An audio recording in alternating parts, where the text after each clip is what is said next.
I got up this morning singing, God is so good. I got up this morning singing, God is so good. I got up this morning singing, God is so good. My God is so good to me. feeling good down in my soul. God is so good. Said I'm feeling good down in my soul. Feeling good down in my soul. God is so good. My God is so good to me. I said in my time of trouble. God is so good. In my time of trouble. God is so good. I said in my time of trouble. God is so good. My God is so good to me. In my time of trial. God is so good. In my time of trial. God is so good. I said in my time of trial. God is so good. My God is so good to me. When the day is over. God is so good. I said when the day is over, I'm singing, God is so good. When the day is over, singing, God is so good. My God is so good to me. I said every day and every way, God is so good. Every day and every way, God is so good. When I take the time to praise the Spirit, God is so good. My God is so good to me. Every day, every way, God is so good. Every day and every way, God is so good. When I take the time to praise the Spirit, God is so good. My God is so good to me. I said I got up this morning singing, God is so good. I got up this morning singing, God is so good. I got up this morning singing, God is so good. My God is so, my God is so, my God is so good to me.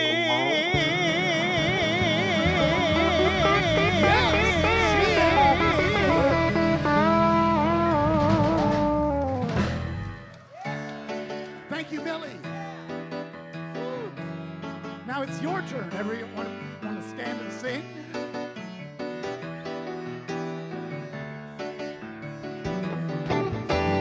Pour yourself in me. Pour yourself into my heart. Oh,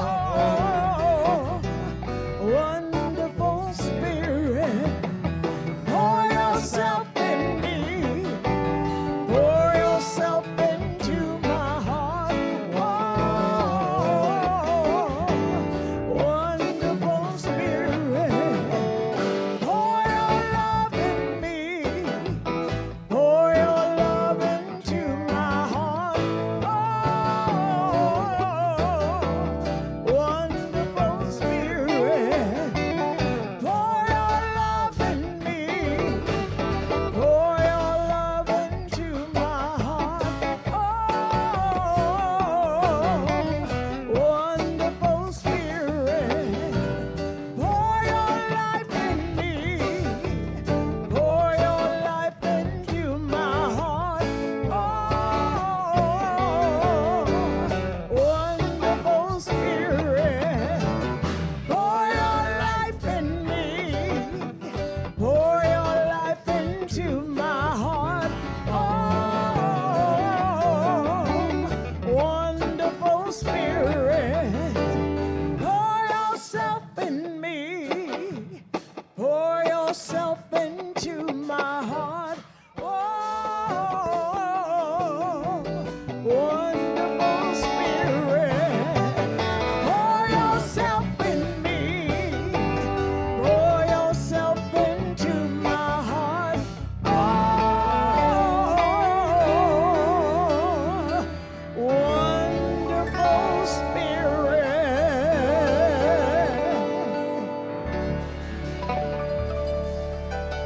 Let's keep going, huh?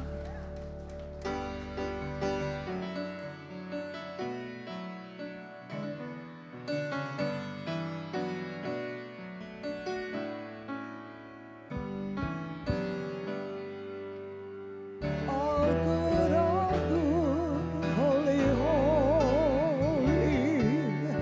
All good, holy, holy. All in my mind, in my heart, in my soul. Let me know all is good, holy, holy. All love, holy, holy. All love, holy, holy. All in my mind, in my heart, in my soul. Let me know all is love, holy, holy. All one, holy, holy. All one, holy, holy. All in my mind, in my heart, in my soul. Let me know all is one, holy, holy.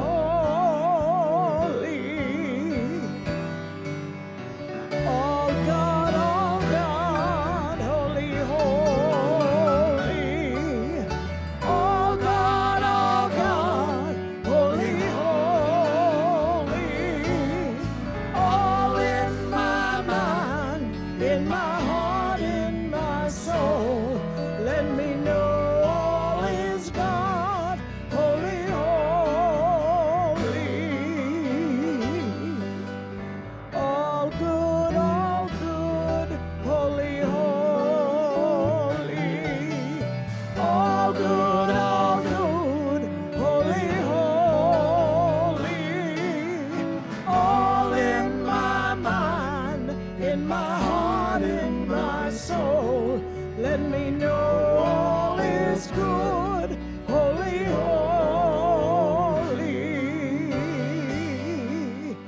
All in my mind, in my heart, in my soul.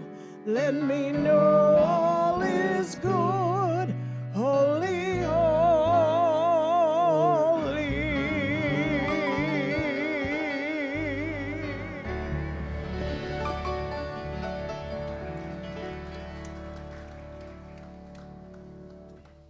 Unity Church of Overland Park, all of you who have gathered in the room, and those of you who are joining us from the balcony on Facebook and YouTube, we see you and we welcome you into this space. Hi. Hi. There's lots of red going on You in here have some today. red going I on. do. She forewent the I do. Steelers for the superior team. Ooh.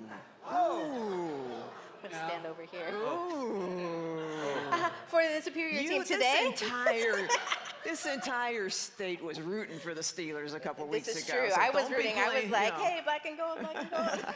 Let's go Steelers. I We knew want there that was home underlying game. intention there. I'm so glad to be back. I'm Reverend Jackie Fernandez, and it is my great joy and honor to serve as your senior minister. And I just want to share with you how loved and uplifted I felt last week as I was in California with my family and engaging and leading that sacred ritual of laying my cousin to rest. And we all felt your love and support. And so thank you for that. You're more than And welcome. you are. You were right here. Thank You were right here. And I'm Reverend Eileen Stulak. I'm the Associate Minister of Operations here. And this is a great day. All the way around, this is a great day. It is. We are continuing in our series, Healing Humanity, and last week you knocked it out of the park. Well, I mean, thank come on, you. yeah. Thank It you. was a real joy to be present in that way. Yeah, yeah. And the discussion group, I so appreciate how honestly and authentically you are showing up for the discussion group. And today is we're going to just take it up a notch, and we've got Lisa Benson in the house. Thank you, Lisa. She will be our guest speaker today, and then she will lead a workshop. And so we are going to tailgate with Lisa Benson today. That's right. Yes. That's right. We are scheduled until 2 o'clock, and guess what? We are a fourth quarter team, so you're not worried about it, okay? And you will be home before the end of the first quarter, and it's all okay, and it's all good, because we are here to do the real work as spiritual beings in this world who are committed to have a new thought about ancient wisdom. So let's all center in our heart space. Grateful for this day, for this is the day that God as us has made. We rejoice. We are glad in it. For this day is an expression of life, love, light. And we are that expression, animated by the one holy presence in the world, in the universe, in all that is. So we choose this day as co-creators with that one divine presence. We choose this day to be more than we thought it could be just a moment ago. We allow all of love and life to flow through us, as us. We allow our own hearts and souls to be uplifted simply for being.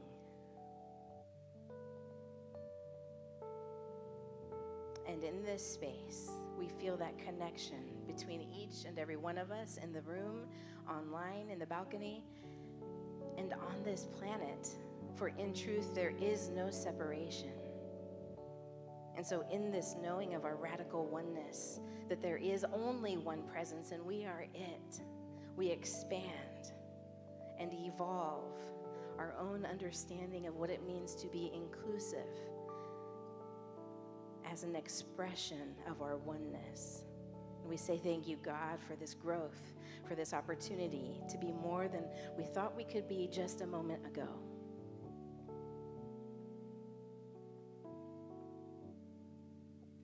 And in this space of wisdom and curiosity and openness, we affirm one of our foundational affirmations in unity. There is only one presence and one power in the universe and in my life. God, the source of all good.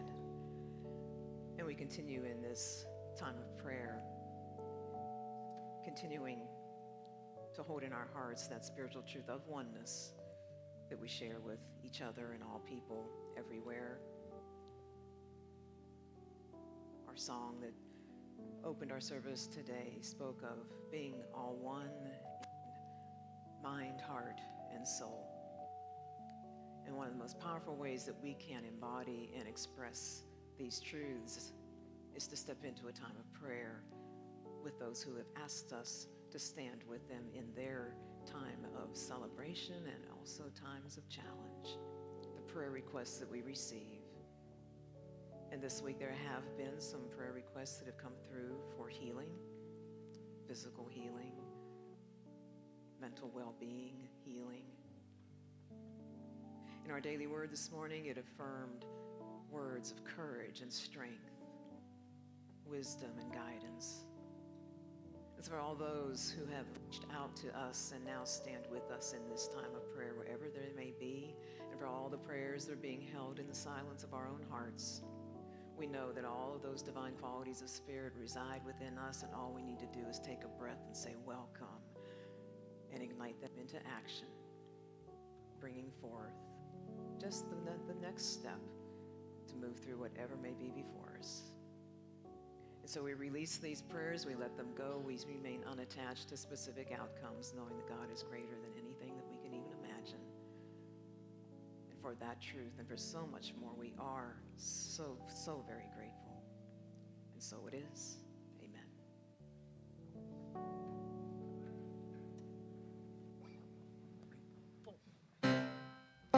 I'll take you there. I'll take you there. I'll take you there. Good morning, everyone. Wow, y'all look different like this. That's good. I'm Barb. And I'm Tony. And we have a few brief announcements for you. For those watching from the balcony, the registration links for today's announcements are pinned in the comments section on Facebook and YouTube. So, a reminder that following the service today at noon, Lisa Benson will offer a powerful workshop titled Emerging as the Best Version of You through a life of learning and unlearning. If you haven't already registered, you can do so after the service at the table at the back of the room near the exit doors. We also have copies of Lisa's book available, and ASL access will be provided. And for anyone interested in taking the Dismantling Racism class with Reverend Eileen, please add your name to the sign-up sheet on the table in the back. The class will be offered in mid-February through early April, and we will have the dates and times confirmed by next week once we know how many would like to participate in the class. And if you're interested in becoming a member of UCOP, the next new member orientation will be offered via Zoom on 2 Tuesday evenings, February 6th and 13th at 6:30 p.m. You'll meet others who are considering membership, learn about Unity history, and meet UCOP leaders who will share how you can get more involved at the ministry. You can sign up at the table in the back, and if you need ASL interpretation, we will need to have your registration no later than noon this coming Friday. And lastly, February 14th is Ash Wednesday, and we are bringing back the High Vibe Healing Sound Bath service with Susan Harp, beginning at 7 p.m. that evening. Feel free to bring a yoga mat, a blanket, pillow, or anything that would help you be comfortable on the floor or in a chair. And for those that will need ASL interpretation, please register no later than Friday, February 9th, so that we can make those arrangements. In addition, we will have helium balloons for those who won't experience the service through hearing, but rather through the vibrations felt on the balloons. And now, let's join together speaking the joint vision statement of the Unity Movement. A world powerfully transformed through the movement of shared spiritual awakening. Thanks, Barb and Tony, the information people.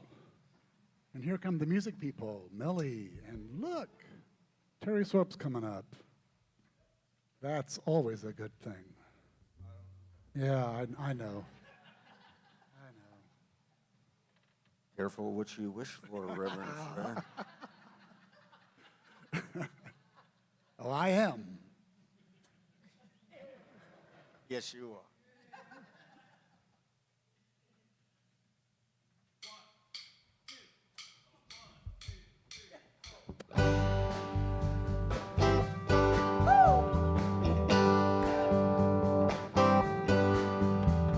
Sometimes I'm right, but I can be wrong.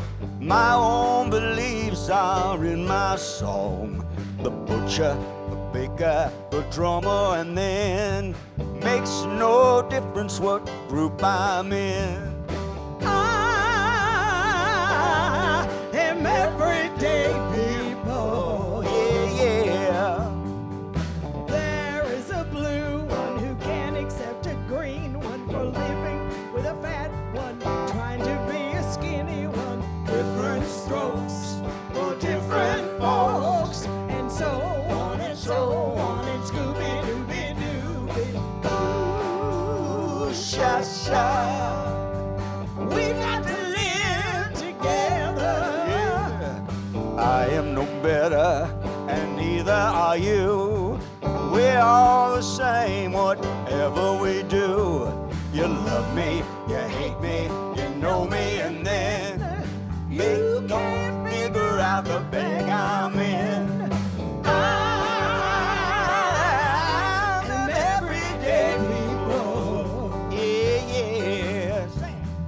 There is a long hair that doesn't like a short hair for being such a rich one who will not help a poor one. Different strokes for different folks, and so on and so on, and Scooby-Dooby-Doo.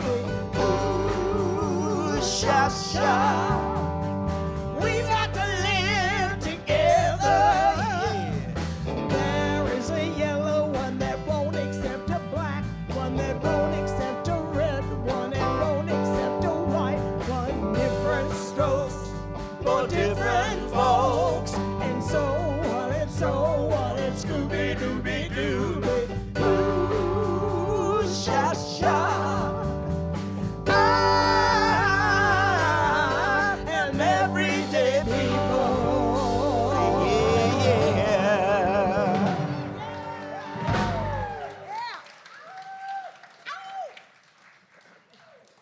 It just doesn't get any better than this, does it? Oh, come on. You know, my mama raised me on some real good music. All right, now it is my honor to present to you for the first time at Unity Church of Overland Park, DEIB, which is Diversity, Equity, Inclusion, and Belongingness Consultant, life coach, published author. We still have some copies of her book in the back, Anchored in Bias, Fired Over White Tears. We're so thrilled and honored to bring forward this precious being of love and light, Lisa Benson.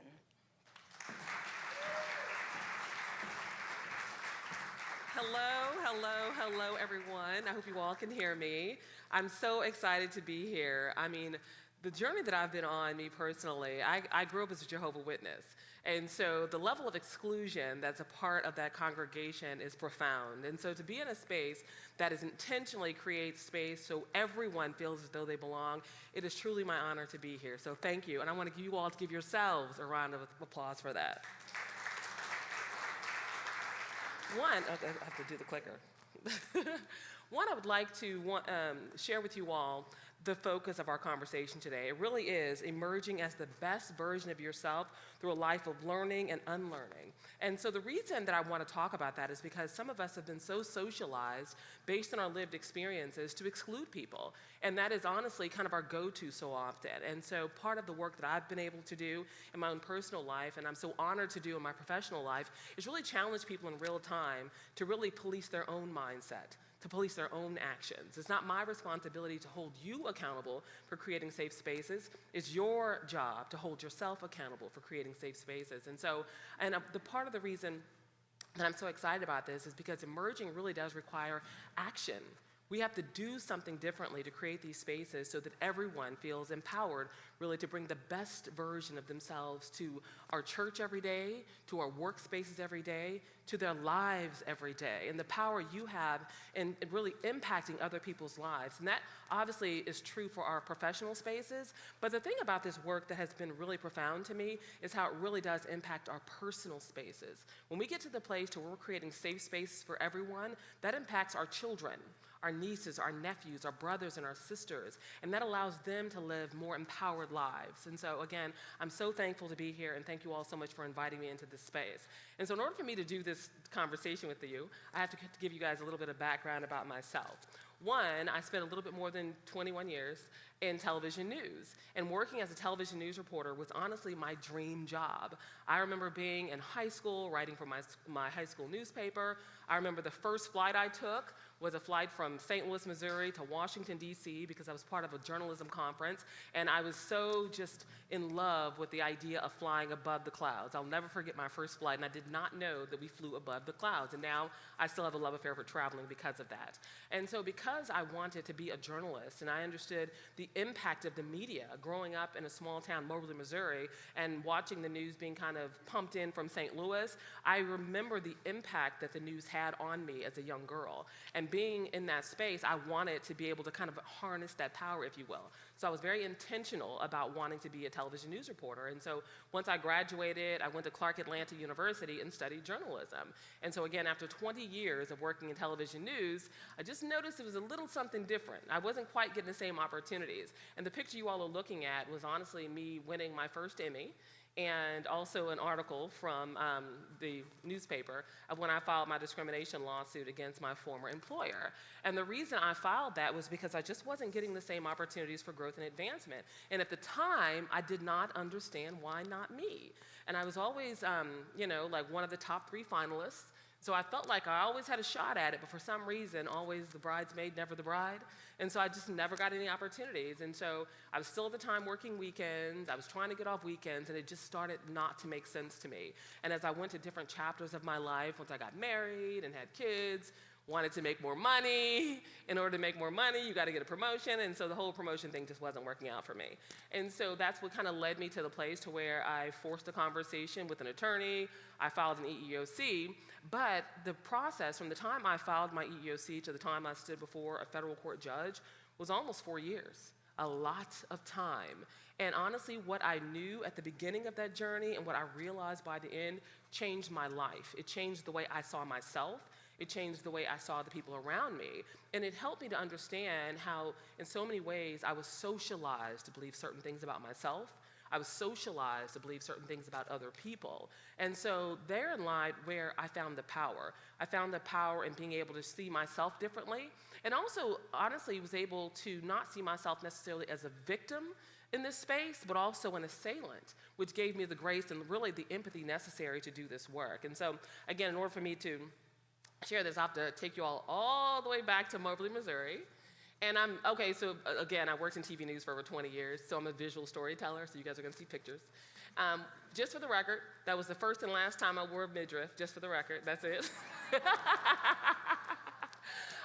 But I actually am from Moberly, Missouri, and so which is a really small town in Missouri. I think when I was there, we had about 13,418 people. In fact, I know that's the number. I have no idea why that's committed to my memory, though. I knew exactly how many people were in my small town. And in fact, I think right now, they're at like 13,800 and something right now, which means about 500 people have moved in since I moved out. And of that, we had about 8% people of color. And so to tell you that I grew up around white folks, that is true. In fact, I had no black friends at all. And at the time, growing up, I didn't even realize the difference because you're just born into the city and the town and the neighborhood you're born into. And so my very first best friend was Asian. My second best friend was a white girl. And so I didn't even realize that, though. But I just was socialized around white majority spaces, and so that was normal to me. And so by the time when I got to 12 years old, and we moved from Moberly, Missouri to St. Louis, Missouri, it was actually a culture shock for me. It was a huge culture shock for me to get up and look at people who looked just like me. But like I said, me growing up in Moberly, Missouri, not being around a lot of people of color, and me watching news being pumped in from St. Louis, Missouri. So oftentimes the newscasts I would watch would be black and brown people being portrayed as criminals and thugs. And I didn't know it at the time. And then of course, when we think about even the movies that we watched, The Boys in the Hood, all these great movies about all these beautiful black people, up to no good, right? Those are the movies I was growing up watching. I mean, I won't tell you guys how old I am. You can guess. But, but when we think about the positive images when I was growing up of people of color, we did have the Cosby Show, we had the Good Times, and so those were the images that I was contending with in regards to people of color. At the time, I didn't realize the impact it was having on me, but by the time we get to St. Louis, Missouri, where I'm now a part of the public school system, it definitely had an impact because I was not comfortable around people who looked just like me. And understanding the reason I'm sharing this with you all is because that's the foundation in which this house was built. So by the time I got to a place to where I'm at Channel 41 News, and I'm having these issues with my growth and advancement, I did not necessarily connect immediately the dots to whether or not that was related to the fact that I was a person of color, because I was used to being really accepted into white spaces. But that's absolutely where my emergence began. Me getting to the place where I understood that the dimensions of identity that I own, the fact of how people saw me and how I saw other people, was challenging. And that was true in regards to how I saw other people of color. And so honestly, that's where my growth journey began, when I realized through the filing of this lawsuit that not only had I been siloed based on my own dimensions of identity, based on the fact that I was a woman, based on the fact that I was a woman of color, based on the fact that I was a black woman, but I also was siloing other people based on their dimensions of identity, which is what forced the grace for me, because I could not be as mad as I wanted to be in regards to what was happening to me if I wasn't equally as mad in regards to what I was doing to other people who I didn't have these personal connections or lived experiences with. And so I want us to define emergence just for the sake of our conversation today. When we think about emergence, it is the process of coming into view or becoming exposed after being concealed. And so part of the emerging was for me realizing my own dimensions of identity, how my blackness interacted with my lived experiences, whether that was at school, whether that was in Moberly, Missouri, St. Louis, Missouri, Atlanta, Georgia, where I would later go to an HBCU. But all of my dimensions of identity absolutely interacted with every facet of my life. The process of coming into being, or becoming prominent, becoming important, and even the dimensions of the idea of becoming important. Right? How is that a becoming state unless, of course, at some point you felt as though you were not important? And so again, we think about emergence, we really want to think about those societal boxes that we put ourselves into and how we're possibly compartmentalizing other people based on their own dimensions of identity. And again, that's something that we're socialized not to think about and not to consider, but these are the conversations that, because we're in this DEIB space, this diversity, equity, inclusion, and really belongingness, we have to consider that. How are we compartmentalizing people around us? What assumptions are we making about them based on their dimensions of identity, the color of their skin, the color of their hair, the part of the world they're from, their sexual orientation, all of these things that define who they are, but what are we assuming about them because of that? And so that is why this work in my mind is so important, but a huge part of that is us really being able to identify our own dimensions of identity. And for some of us, we've been so socialized not to talk about it. And again, as a Black American woman growing up in Moberly, Missouri, race was something we absolutely did not talk about. In fact, it was part of my job, or some of my socialization, was on an unconscious level to assimilate to whiteness. My job was to wear my hair straight. My job was to speak as articulately as possible, to be educated so I could sound white and look as white as possible, right? I'd just be a little black white girl, if I could. And at the time, I didn't see anything wrong with it. In fact, anything that was associated with blackness growing up, I absolutely had a negative connotation associated with it. But that's something that we have to be, that I want us to be mindful of. What is the standard in our mind's eye? What do we consider to be good? What do we define as good? Who do we define as good? And so when we think about the dimensions of identity, some of it which you can see, right? When you look at me, you see a Black American woman. I can tell you that I identify as she, her, hers. You can see my ethnicity, right? But there's some parts of myself that you can't see that are also parts of my dimensions of identity. So if I sat down and talked to you, you might learn from me that I'm a married woman. I'm cisgender, I'm married to a man. What would you assume about me based on the fact that I'm married to a man? If I sat down and spoke with you, you might learn that I have 2 small boys. What would you assume about me based on the fact that I'm a mother of 2 boys? And so understanding that some of these assumptions aren't necessarily bad, but understanding this is where we're creating these, really these connection points in our brains, where our brain will oftentimes associate things with these people, with people. So when I say these things to you and I share these things with you, what are those assumptions? What are those pre-existing knowledge pathways in our brain really doing those snap judgments for? And that's the work that has to be done. So we move into a place to where we're challenging our brain really in real time to slow down and allow ourselves to make real connections with real people. And when we think about, again, the dimensions of identity, many of it is really what you see, but so much more is about our community dimensions. What languages do we speak? Were we in the military? Our marital status, our education. If I told you that I was a doctor, if I'm my doctor, what would you assume about me? That's not true, just for the record. But if I said it, what would you what would you assume? And again, these are not bad things, but they're real things. And so often these assumptions force people in these boxes that they don't want to be in, and they shouldn't have to be in just to be in relationship with you. And so when we think about the dimensions of identity, we need to be mindful of ours. It's okay for us to understand how we identify. In fact, it's very important. And it's actually liberating to get to the place to where I can proudly stand before you and tell you I'm a Black American cisgender woman. Because there was a time in which my blackness was something that you could clearly see, but for some reason I didn't feel as confident talking about it. And the same thing is true in regards to many people in this room and your whiteness. There was a time in which I was not even comfortable saying white publicly because that was not the way I was socialized around whiteness. Because so often for Black people and people of color, we're so used to being in groups. But the same thing is not true for many white people to where you're not grouped racially.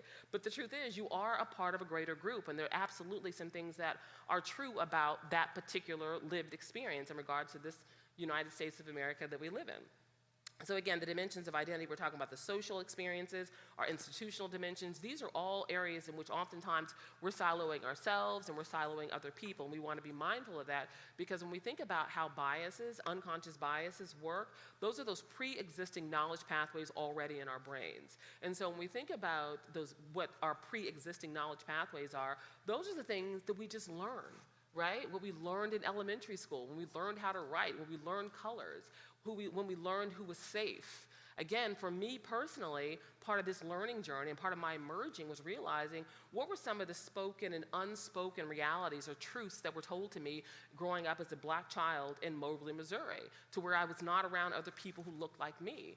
Some of that unconscious, some of that messaging said to me that I was in a safe space when I was in white spaces, and I was in an unsafe space when I was not in white spaces. And so when we think about these biases, and we think about the way our brain works and our system, the way our brain works really, our system 1 brain, which is 95% of the decisions that we made, is our intuition and our instinct, right? And that is fast, it's automatic, it's associative, it's unconscious, and it's error prone. Think about how you got here today. How many people, raise your hand, drove here today in a car? Awesome, me too. When you're driving, when you got to the stop sign or to the stoplight, did you consciously think, let me put my foot on the brake and stop? No, you know what? Your brain did it for you. It's like acting on your behalf. That's an association that your brain makes on your behalf to keep you safe. Okay, so again, those snap judgments immediately. The same thing is true when you got to whatever corner and it was time to turn left. Many people who, if you've driven here before, your brain knows how to get here. So you don't have to consciously think about it. Your brain is going to move on your behalf. The same thing is true when we're categorizing people, places, and things. And so based on our childhood experiences, based on, honestly, the media and advertising, and based on some of the teachings from our parents and our parents' parents and our parents' parents' parents, we have decided our brain has some snap judgments when it comes to people. And honestly, some of it has everything to do with the way we've been churched as well, right? The way religion shows up in our life. That's an institution that's also helped to shape our mind, the way we see people, places, and things, and the way we see what is good or what is acceptable and it's not acceptable.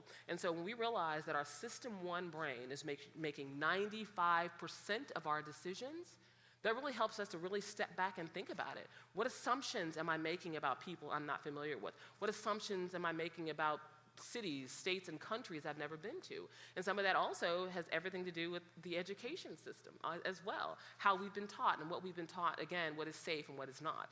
When we think about that system 2 brain, that is a little bit more rational thinking, but it takes longer, right? It takes a little bit longer to move into that system 2 thinking, which is slow, effortful, logical, conscious, and reliable. Because that slower thinking allows us to really check ourselves against ourselves. And so part of the work that we want to do together is really get to the place to where we're moving out of our system 1 brain into our system 2 brain, so that when we're engaging people, places, and things, especially people who we want to move into safe, loving relationships with, we're moving into that system 2 brain. We're not making assumptions about people because of the color of their skin, because of their gender expression, because of the color of their hair, because we do that too.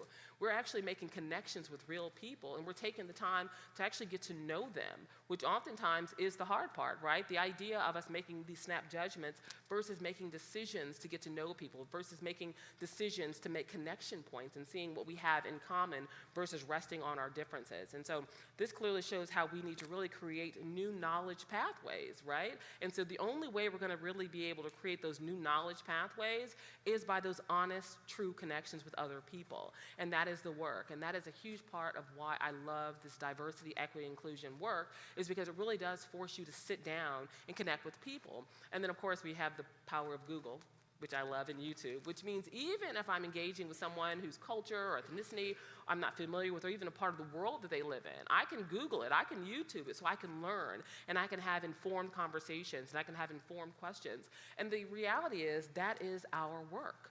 That is our job as individuals, to make sure that we're not unintentionally impacting people in a negative way.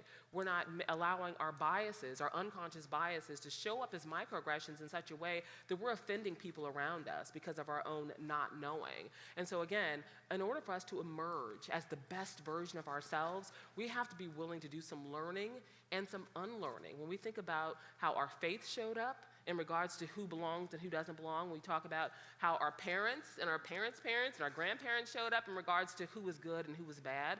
We think about how really the societal messaging in regards to people around us, especially if we grew up in spaces to where we didn't have a lot of diversity when it comes to people, places, things, or even religion, of ways of being, ways of thinking, ways of feeling. But it is absolutely our job as individuals to create those safe spaces, and we're not going to be able to create those safe spaces if we're not willing to learn, unlearn, and relearn. I would love for you all to just think about some things that you're willing to unlearn and relearn.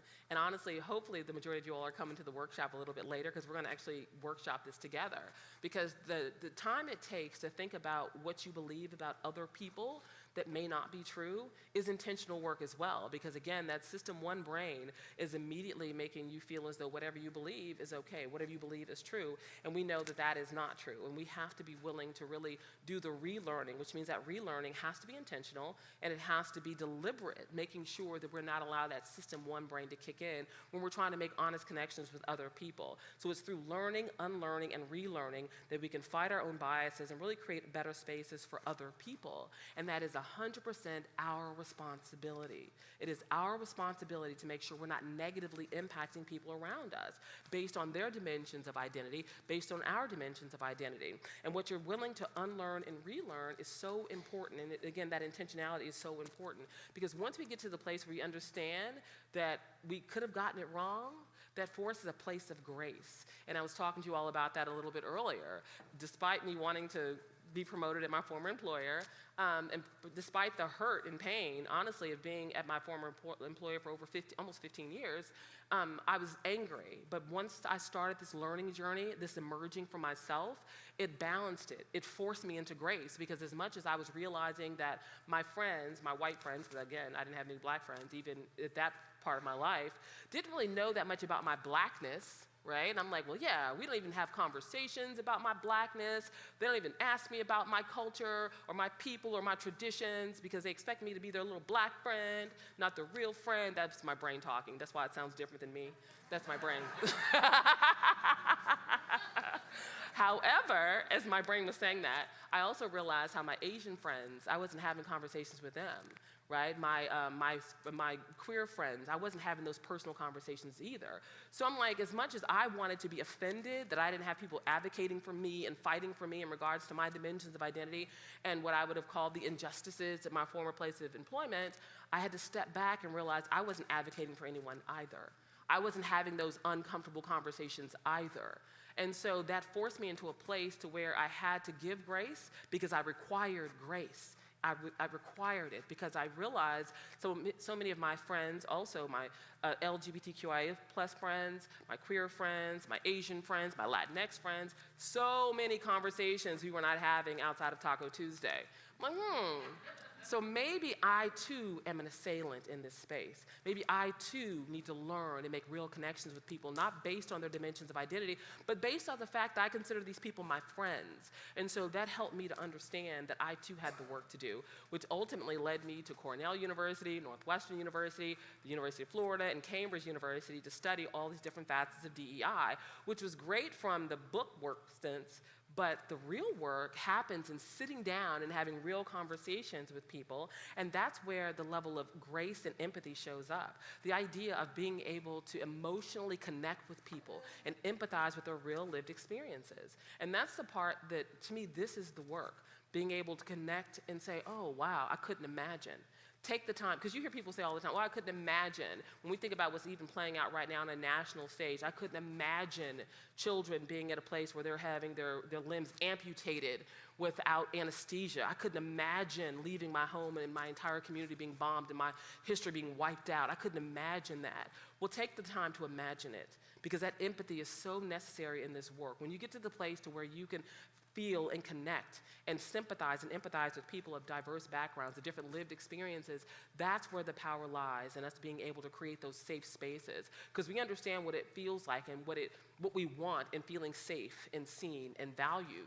And so when we take the time to really emerge with empathy, love, and respect, that allows us to do that. But that, again, that takes that system two brain, right? That system two thinking says, let me sit here with this. Let me think about what that would feel like. How would I feel if that was my family? How would I feel if that was my family member, if that was my lived experiences? And that is the work we have to do. And that's across the board. I'm talking about in regards to people we're interacting with here in our communities, when we talk about people we're interacting with in our state, in our country, and absolutely when we think about how we're interacting with people or seeing people of diverse communities across the world. Us being able to really lead with empathy will allow us to have those connection points, to feel more connected, to regulate our own emotions. Because like I said, once I realized that I was being negatively impacted based on my dimensions of identity in regards to my former employer, I was absolutely angry. In fact, I unfriended all my white friends at work.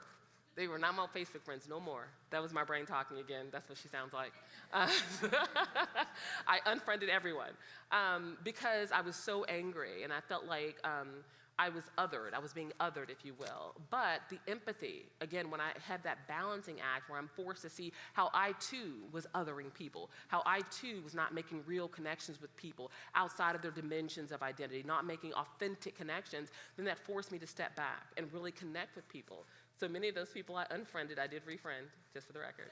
And again, it's so important for us to really feel safe and understood. And that's what happens with those real connections. Not based on, I'm hanging out with you because you and I share the same sex or gender or skin color, but because I actually am connected to you as an individual. And that allows us to really share successes and really address challenges together, because the challenges are going to be, we have challenges within our communities, within our church communities, within our workspaces, but for us to be able to sit down and connect on an individual, personal level allows us to attack problems and not people. And again, that's a huge part of this work, and understanding the power of being able to empathize with people of different lived experiences and identify with their lived experiences and how they process and how they're experiencing life outside of you. Understanding because of our different dimensions of identity, your lived experiences could and probably are different. My lived experiences as a Black American woman could be and is wholly different than someone else's lived experiences as a Latinx woman or a Latinx man or a white woman. It could absolutely be different. But it is through those conversations and connections points that we're able to really identify those differences and understand how many similarities we have, how much we do have in common with one another. And that's a huge part of the work that we get to do in this DEI space, is really create those safe spaces of being, those safe spaces of belonging, so that we feel empowered to bring the best version of our authentic selves to our conversations every day, to our work every day, to our lives every day, to our church every day. And at the same time, we're empowering other people to do the same, so that they feel free to be who they authentically are every single day. And that means all of their mindsets, their ideologies, their thought processes, their experiences come with them. And so I want to share that obviously after, again, from the time I filed the EEOC to the time I stood before a federal court judge, it was every bit of almost 4 years.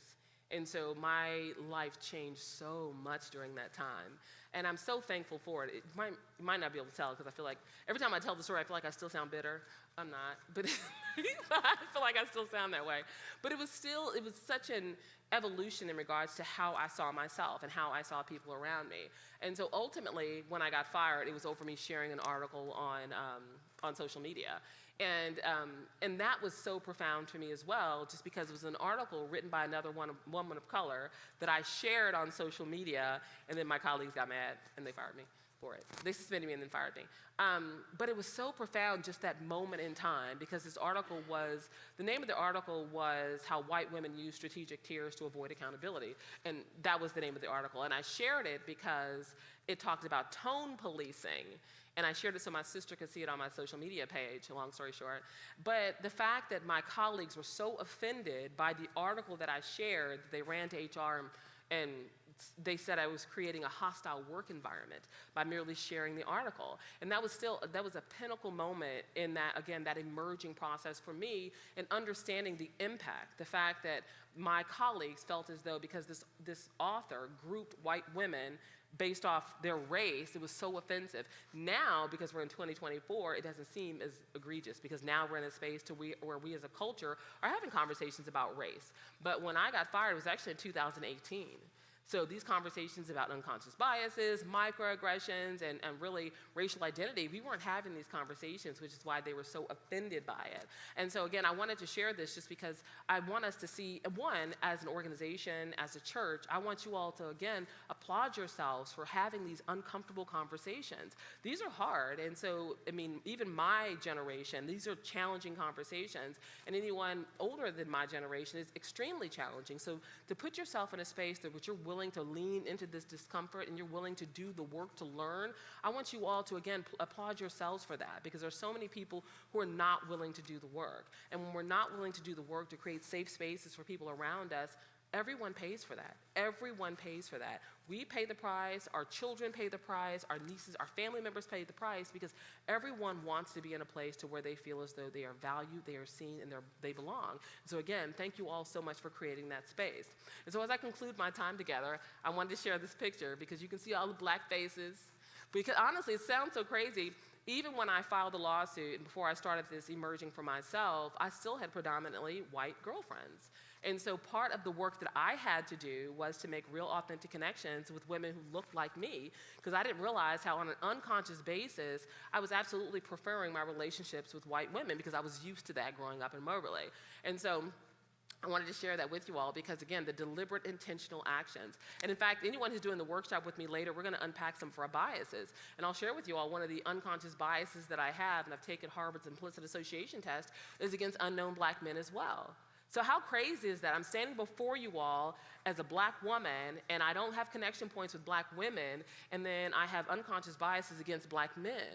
How crazy is that? And so I'm hoping that confession on this Sunday will help you all do the same work, and understanding that being able to name your biases, being able to police your biases is your responsibility. It's my responsibility to make sure that I'm not allowing these pre-existing knowledge pathways in my brain to negatively impact the people around me. And then it's also my honor to be able to be intentional about connecting with women who look just like me, who share my lived experiences in so many ways, and being able to love and like in light and connections with these women. And so again, as I conclude, I want to thank you all so much for you doing the work, and I hope you all will continue with us and to do the workshop. But again, in order for us to emerge as the best version of ourselves, we have to be willing to learn and unlearn and relearn. So I hope that you all continue this journey for yourselves. I hope that you all will join me in our workshop so we can do some of this work together collectively. But again, this is so important and it's so empowering to get to a place where you're able to make authentic connections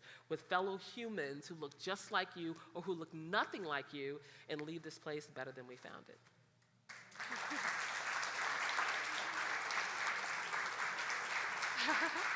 Thank you. Thank you. Thank you.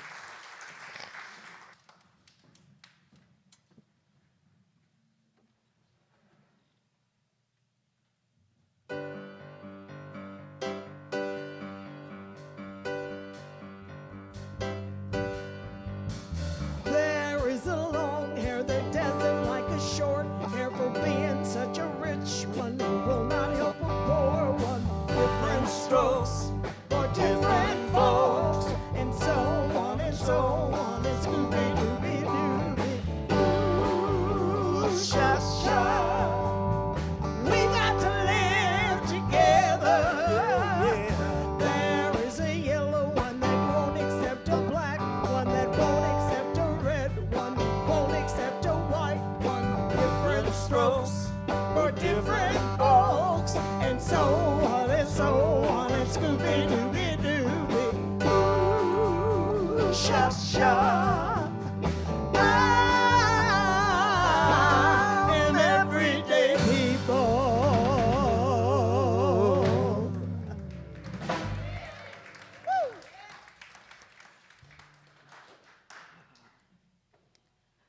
Thank you, Lisa.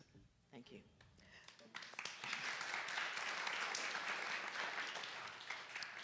This is the time we're going to pause to receive our offering for today.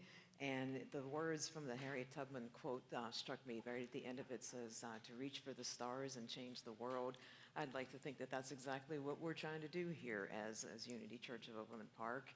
And so it's with your your help, your support, your prayers, your time, your talents, your financial gifts. That's how we reach that next furthest star away. So let's come together and bless our offering. We hold it in our hands, we hold it all in our hearts, and speak these words together.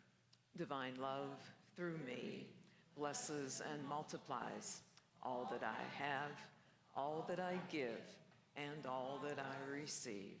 And I am joy-filled and grateful.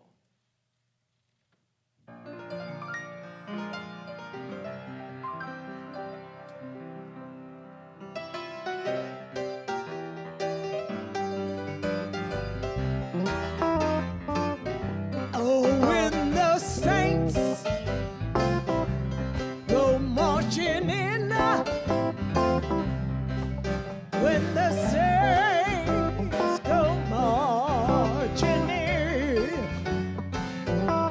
Lord, I want to be in that number. When the saints go marching in, when the saints go marching in, when the saints go marching in, oh Lord, I want to be in that number. When the saints go marching in, oh, when the sun begins to shine, when the sun begins to shine, oh Lord, I want to be in that number. When the sun begins to shine, oh, when that trumpet sound is called, when the trumpet sound is called, Lord, I want to be in that number. When the trumpet sound is called, and when the new world is revealed, when the new world is revealed, Lord, I want to be in that number. When the new world is revealed, oh, when the saints come marching in, when the saints go marching in, Lord, I want to be in that number. When the saints go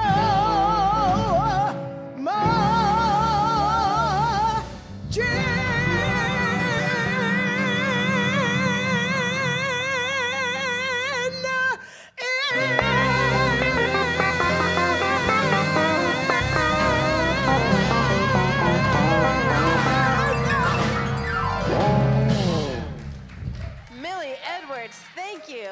Millie Edwards, thank you. Always a blessing, always a joy to have you with us. Reverend Fred and the UCOP Band. Come on. Whew. All right. This month we are celebrating our flowers team for taking the time, making the time to adorn our altar week after week. So if you serve on the flowers team, I invite you to stand up so we can show you our appreciation.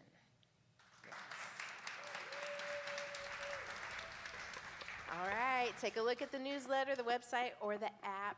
And our men are meeting next Saturday at 8:30 a.m. at Lenexa Public Market. Our Yarn Blessings group will be meeting, so we want to stay abreast of everything that's happening so you know when to jump right in. And today we have lunch served for those who are attending the workshop, so you want to go on out there and you can bring your lunch back in here to eat it. Stay for Lisa's workshop. We're going to really dig in and dive in and get some work done there. And again, her books are available there on the back table. And she'll be back there too. I don't know, maybe she'll sign it. But we got to let her eat too. Okay, so let's, our mission statement, come on.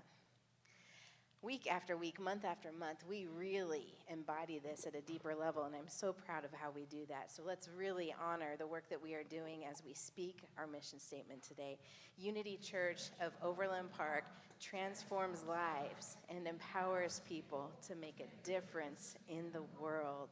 All right, next week, I will invite Reverend Eileen back up onto the platform with me, and we'll close out this series with another conversation and really just begin again with reflection. We've been through reflection, awareness, and today is all about action.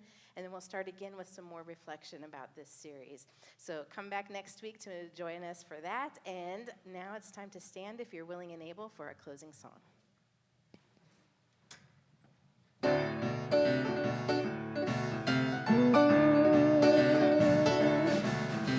I don't care what's on TV about the state of the economy. I don't believe most of what I see. Know what I know to be. God is so good all the time. God is so good all the time. God is so good, so good all the time. I'm walking by faith and not by sight. But what seems wrong today, tomorrow might seem right. All is well and all is good and unfolding as it should. God is so good all the time. God is so good all the time. God is so good, so good all the time. God is so good through the highs and the lows. God is so good through the trouble and the woes. God is so good through the peaks and the valleys. God is so good. I feel the Spirit. I know He's so good, so good all the time. God is so good through the darkest hour. God is so good. All of the mighty power. God is so good. Carry me through. God is so good. So good, so good all the time. And it's so good, so good, so good all the time. So good all the time.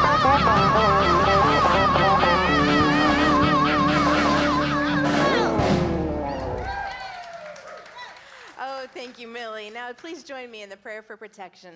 The light of God surrounds us. The love of God enfolds us. The power of God protects us. And the presence of God watches over us. Wherever we are, God is. And all is well.